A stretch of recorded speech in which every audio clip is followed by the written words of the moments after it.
Hindi na nakatiis ang Amerika at muli itong umatake sa puwersa ng Iran sa isang isla na malapit sa Strait of Hormuz, ang Bandar Abbas. Tinawag ng Amerika ang kanilang pag-atake na self-defense strike. Bakit ito tinawag na self-defense strike? Gayong ang Amerika naman ang naunang umatake. Tumugon agad ang Iran sa naturang pag-atake ng Amerika. Ano ang nangyari? Yan ang ating pag-uusapan sa videong ito. Pero bago ang lahat ay huwag kalimutang mag-subscribe o mag-follow dito sa napakaliit na channel na ito. Malaking tulong po yan para sa aming mga content creators.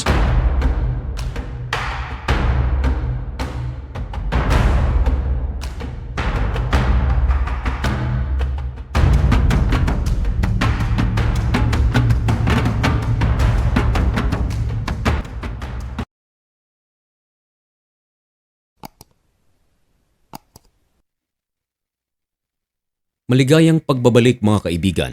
Kumusta kayong lahat?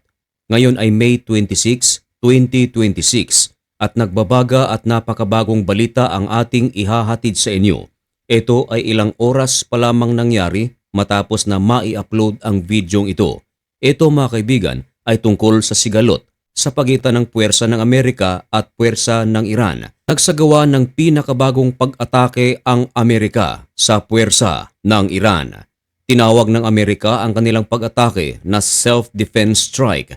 At upang patotohanan ng ating sinasabi, narito ang iilan sa napakaraming pruweba na pwede nating makita sa internet. Una ay ang ibinalita ng CNN. Meron silang headline na ganito: US targets Iranian missile launch site and boats in self-defense strikes. At ang pangalawa mga kaibigan ay ang ibinalita ng Wear News. Ganon din ang kanilang sinasabi: US launches self-defense strike in southern Iran. Yan ay ayon sa Central Command ng United States of America. At ang mga balitang iyan ay mainit-init pa sapagkat ibinalita nila ito ilang oras pa lamang ang nakakaraan. At atin naman itong inihahatid sa inyo. Ngayon, bakit tinawag ng Amerika ang pag-ataking ito na self-defense strike? Nauna bang umatake ang Iran sa Amerika? Hindi po. Naunang umatake ang Amerika sa Iran, pero bakit nga tinawag itong self-defense strike?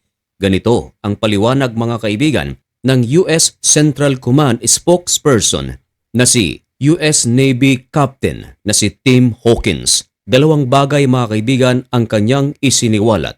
Una, kaya nagsagawa ng pag-atake ang Amerika sa puwersa ng Iran sapagkat tinangka di umano ng puwersa ng Iran na tanggalin ang mga mines na nasa Strait of Hormuz at sa mga paligid nito. Marami ang mga nagsasabi, ano naman ngayon kung tanggalin ito ng Iran? Meron naman silang karapatan sa Strait of Hormuz at sa mga paligid nito sapagkat hanggang ngayon ay kontrolado nila ang naturang strait. Pero iba ang paliwanag dito mga kaibigan ng US Central Command.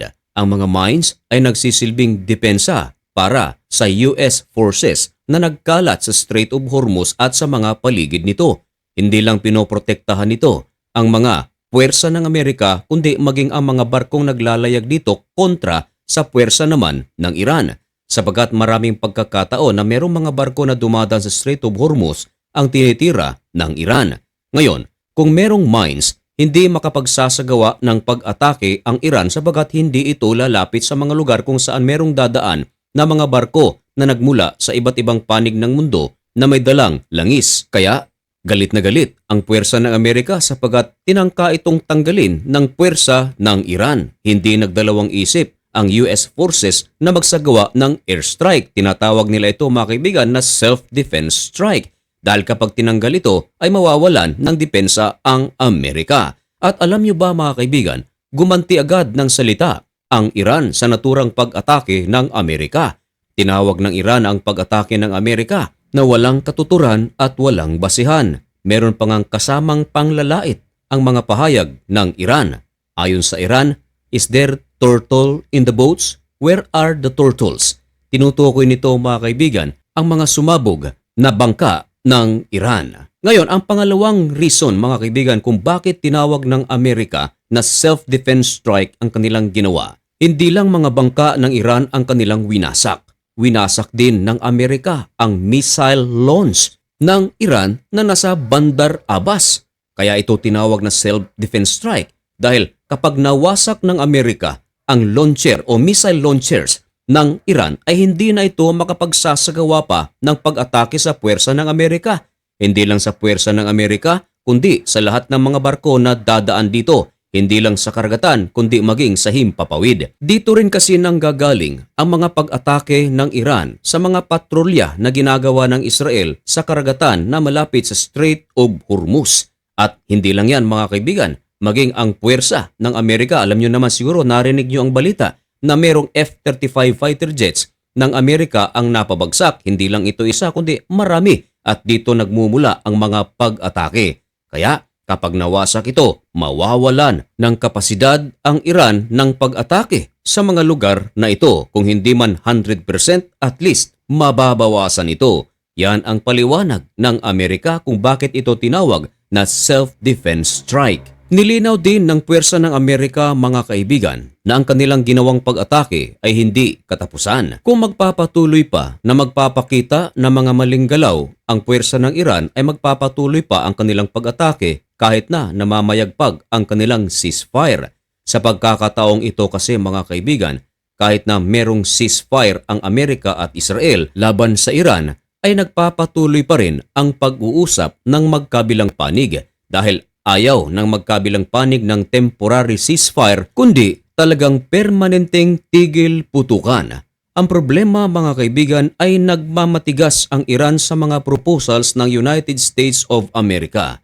Dalawang bagay ang hinihingi ng Amerika at ang pangatlo mga kaibigan ay ang tuluyang pagbubukas ng Strait of Hormuz na walang sino mang makikinabang kundi magiging kapaki-pakinabang ito sa lahat ng bansa sa buong mundo. Ayaw din ng United States of America at Oman na maningil ng toll ang Iran sa Strait of Hormuz. At ang dalawang major proposal ng United States of America sa Iran na siya namang ayaw ibigay ng Iran. Una, ang tuluyan ng ihinto ng Iran ang kanilang nuclear weapon project. At ang pangalawa, tuluyan na ring ihinto ng Iran ang kanilang uranium enrichment o ilipat sa ibang bansa pero ayaw itong gawin.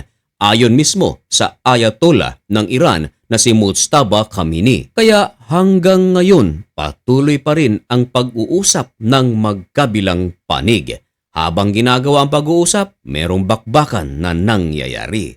Sana nga mga kaibigan ay magkasundo na sila upang magkaroon na ng kapayapaan sa rehiyon. Mga kaibigan, ano ang inyong masasabi tungkol sa usaping ito? Karapat-dapat lang ba ang ginawang pag-atake ng Amerika sa puwersa ng Iran o ito'y isang kalabisan? Ipaalam ang inyong mga komento at opinyon dyan sa comment section.